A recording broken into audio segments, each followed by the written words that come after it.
సామెతల గ్రంథం 31 అధ్యాయం. 31 అధ్యాయంలో 30 వచనం ముఖ్యమైనది. అందము మోసకరము, సౌందర్యము వ్యర్థం. యెహోవాయందు భయభక్తులు గల స్త్రీ కొనియాడబడుతుంది. ఈ స్త్రీని గురించే ఈ అధ్యాయమంతా వర్ణించబడింది. సామెతల గ్రంథం ఆరంభంలో చెడ్డ స్త్రీని గురించి చెప్పబడింది. ముగింపులో మంచి స్త్రీ పేర్కొనబడింది. ఈమె చేతులతో కష్టించి పని చేస్తుంది. ఈమె చేసిన పని శ్రేష్టమైనది. ఈమె దానధర్మాలు చేస్తుంది. జ్ఞానము గల స్త్రీ, ఇతరులకు ఉపదేశించగలదు.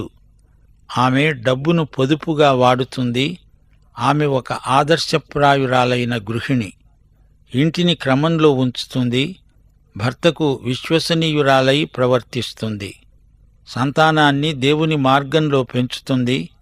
పతివ్రతా ధర్మం నెరుపుతుంది. 1 పేతురు 3 అధ్యాయం 1 నుండి 6 వచనం వరకు ఉన్న లక్షణాలన్నీ ఈమెకున్నాయి. అనగా భర్తకు లోబడుతుంది. భయముతో కూడిన ఆమె పవిత్ర ప్రవర్తనను చూచి భర్త కూడా గుణపడతాడు. వెలపటి అలంకారము కాదు, ఆమెకు సాధువైన మృదువైన గుణమే అక్షయాలంకారం. ఆమె హృదయపు అంతరంగ స్వభావమే ఆమెకు అలంకారం. శారా ఆమెకు ఆదర్శం.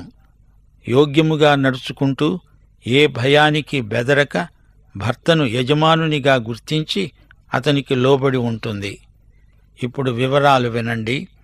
రాజైన లెమూయేలు మాటలు. అతని తల్లి అతనికి ఉపదేశించిన దేవోక్తి. లెమూయేలు ఎవరు? ఈ పేరుగల రాజు ఎక్కడా కనపడడు. ఈ అధ్యాయం సొలొమోనే రాశాడు. 2 సమూయేలు 12 అధ్యాయం 25 వచనంలో దేవుడు సొలొమోనుకు యెదీద్యా అని పేరు పెట్టాడు. యెదీద్యా అంటే దేవునికి ప్రియుడు అని అర్థం. లెమూయేలు అంటే దేవునికి ప్రతిష్ఠించబడినవాడు అని అర్థం. లెమూయేలు అనే పేరు సొలొమోనుకు ఉంది. ఈ పేరుతోనే అతని తల్లి అతన్ని పిలిచేది. మనందరికీ కూడా అసలు పేరు ఒకటి, తల్లిదండ్రులు పిలిచే ముద్దు పేరు మరొకటి ఉంటుంది. సొలొమోను తల్లి అతన్ని లెమూయేలు అని పిలిచి ఉండవచ్చు.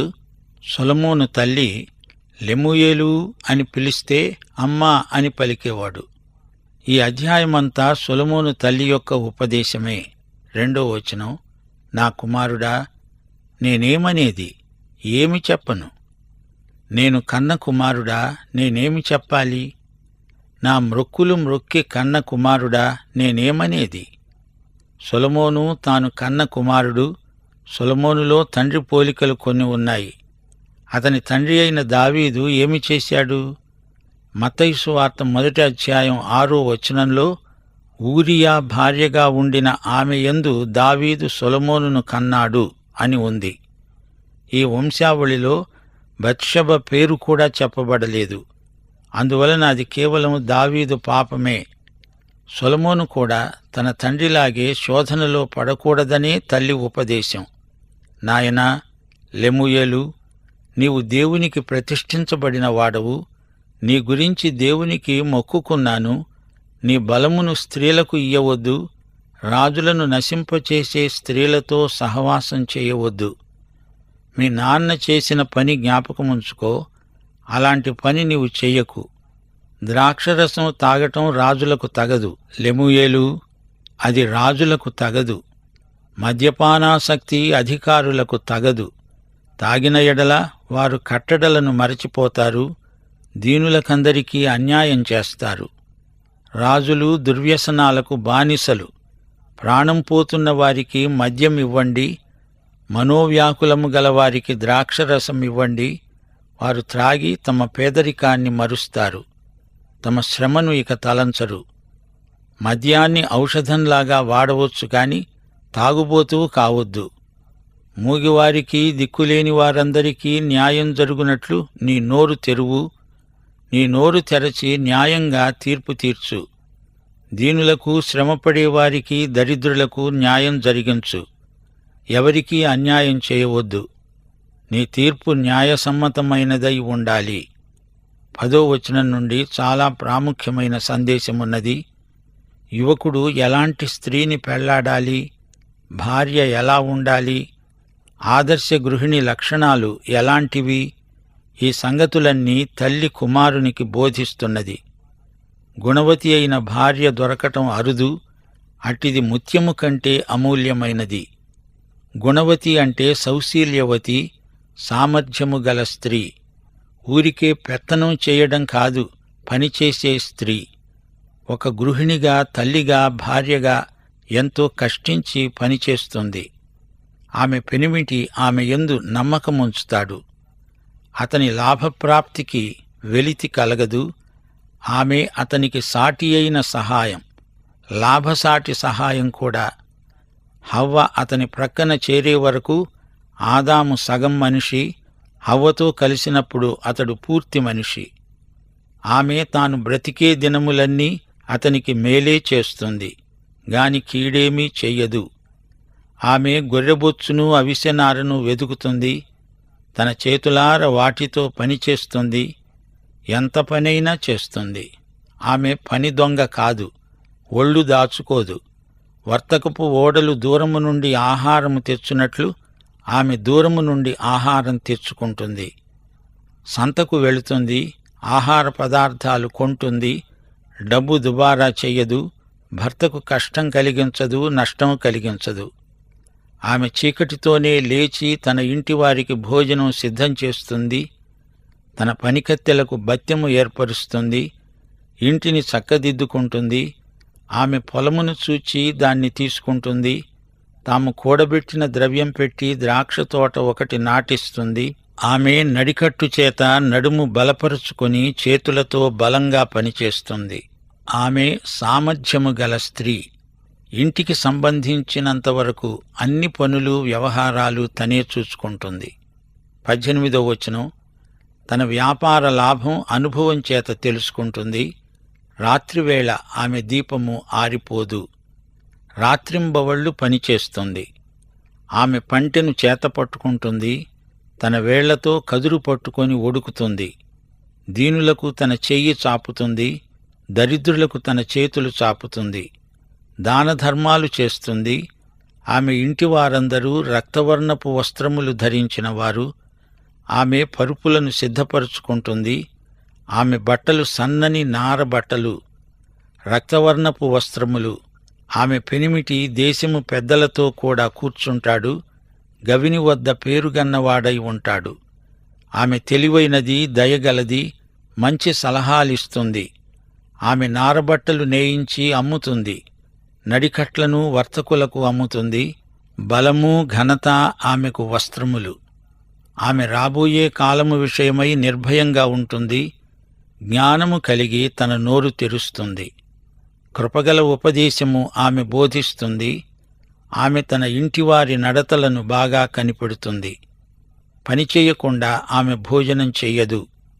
ఆమె కుమారులు లేచి ఆమెను ధన్యురాలు అంటారు. ఆమె పెనిమిటి ఆమెను పొగడుతూ అంటాడు, చాలామంది కుమార్తెలు పతివ్రతా ధర్మమును అనుసరించారు గాని వారందరినీ నీవు మించిన దానవు. అందము మోసకరము, సౌందర్యము వ్యర్థము. కాని దేవునియందు భయభక్తులు కలిగిన స్త్రీ తన సౌశీల్యమును బట్టి ప్రశంసలను పొందుతుంది. ఆమె చేసిన పనిని బట్టి ఆమెకు ప్రతిఫలం లభిస్తుంది. ఈ అధ్యాయంలో మద్యపానం నిషిద్ధమని చెప్పబడింది.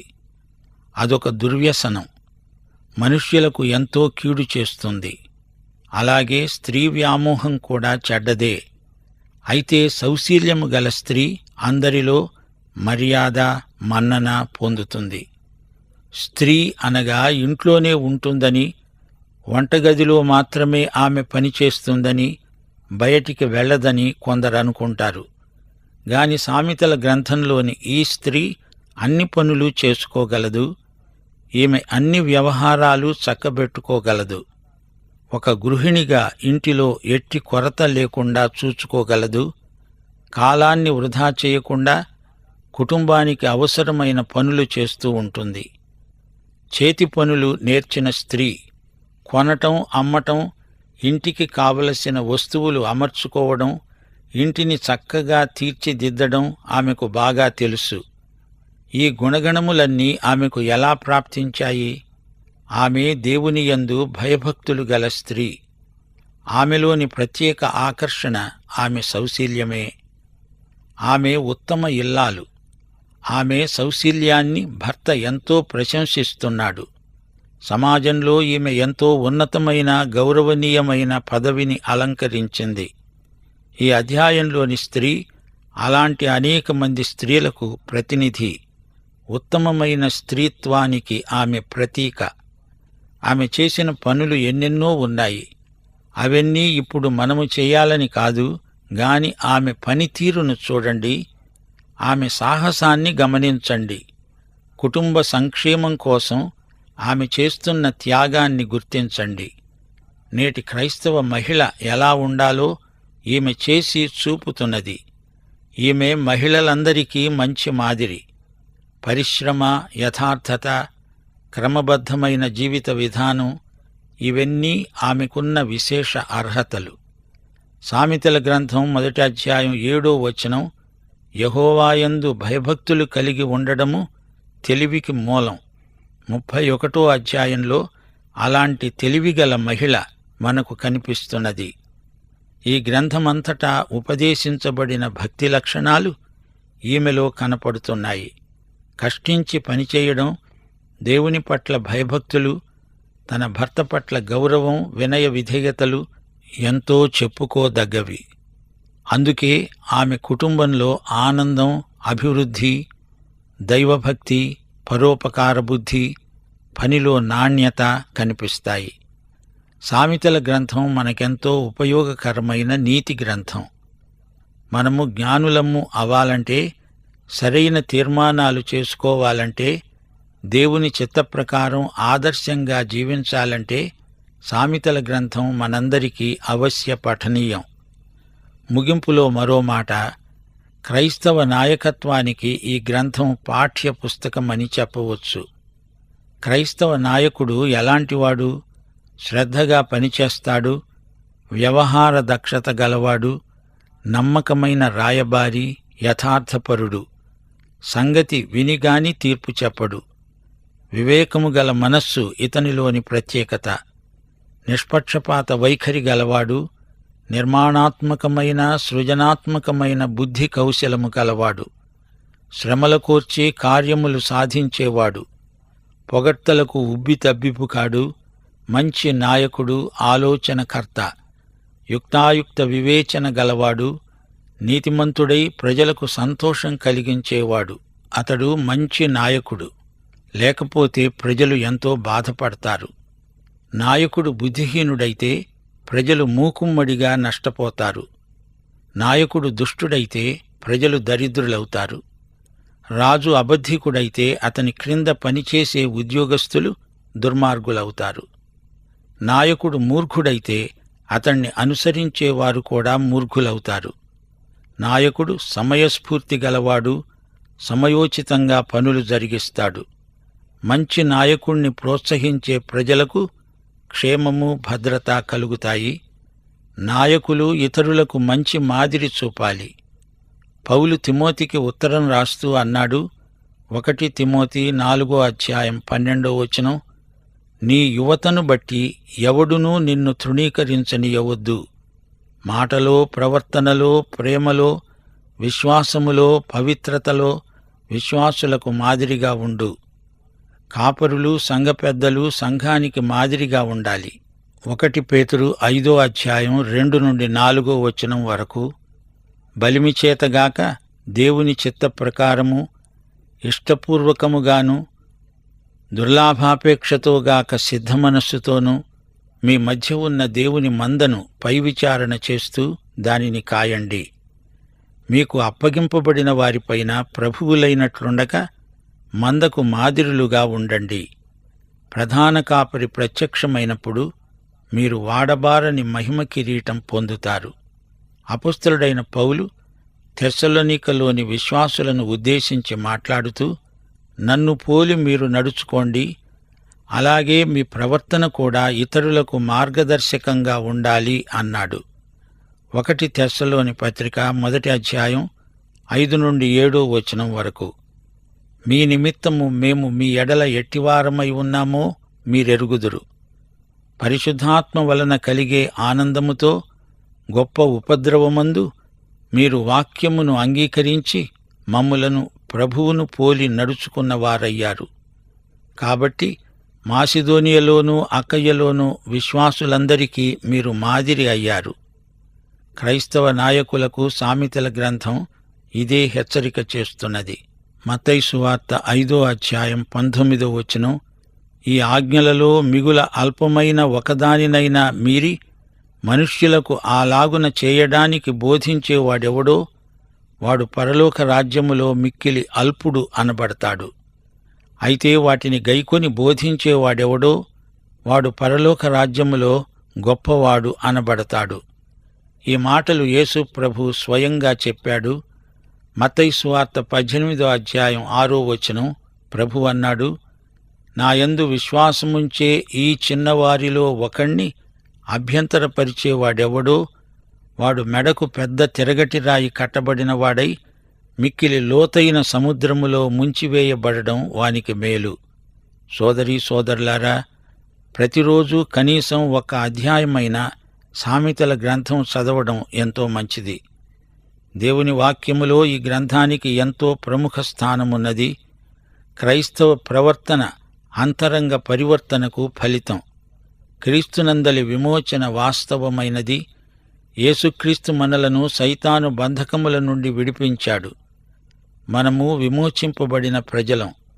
ఎఫెసీ పత్రిక 6వ అధ్యాయం 12వ వచనంలో పౌలన్నాడు, మనము పోరాడేది శరీరులతో కాదు గాని ప్రధానులతో, అధికారులతో, ప్రస్తుత అంధకార సంబంధులైన లోకనాథులతో, ఆకాశమండలమందున్న దురాత్మల సమూహములతో పోరాడుతున్నాము.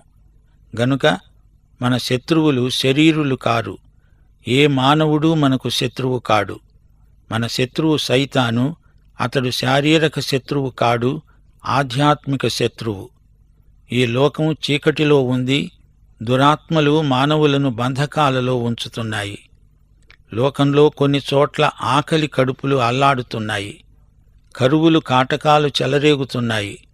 మద్యపానం చేత కొందరి జీవితాలు, కుటుంబాలు నాశనమైపోతున్నాయి.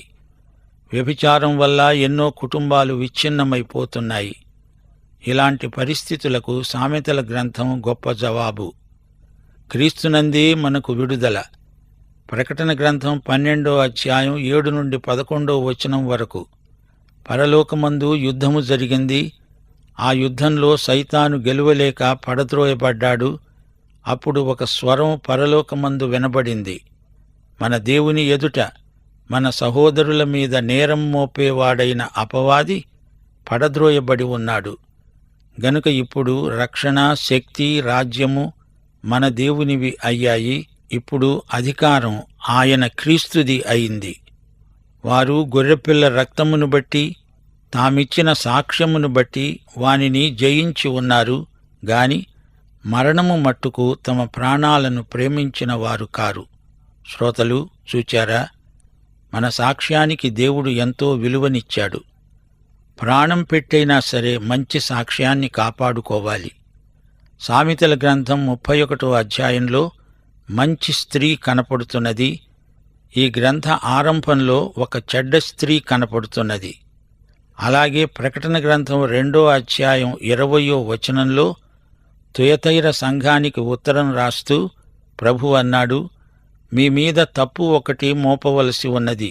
ఏమనగా, తాను ప్రవక్త్రినని చెప్పుకుంటున్న యెజబెలు అనే స్త్రీని నీవు ఉండనిస్తున్నావు. జారత్వము చేయడానికి, విగ్రహములకు బలి ఇచ్చిన వాటిని తినడానికి అది నా దాసులకు బోధిస్తూ వారిని మోసపరుస్తున్నది. ఆమె యొక్క అవినీతి వర్తనను ప్రభువు ఖండిస్తున్నాడు. మంచి స్త్రీ కడుతుంది, చెడ్డ స్త్రీ పడగొడుతుంది. సోదరీ సోదరులారా, సామెతల గ్రంథంలోని ఈ ఇద్దరు స్త్రీలను మీరు చూచారు గదా. గుణవతి అయిన ఇల్లాలు ఇంటిని కడుతుంది, అభివృద్ధి పొందిస్తుంది, భర్తకు చేయూతనిస్తుంది. భార్యాభర్తలు ఇరువురూ కలిసి గృహాన్ని కడతారు. కీర్తనలు 127 మొదటి వచనం.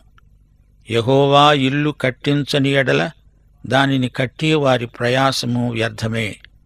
దేవుడు ఇల్లు కట్టిస్తాడు, భార్యాభర్తలిద్దరూ కడతారు, కట్టించేవాడు దేవుడే. అంతేకాదు, దేవుడు వారి చేత కట్టిస్తూ తాను కడతాడు. ఎందుకనగా భార్యాభర్తలిద్దరూ దేవునితో జత పనివారు. వీరిద్దరూ దేవునికి సహనిర్మాతలు. సామెతల గ్రంథం ఉత్తమ గృహిణి సందేశంతో ముగుస్తుంది.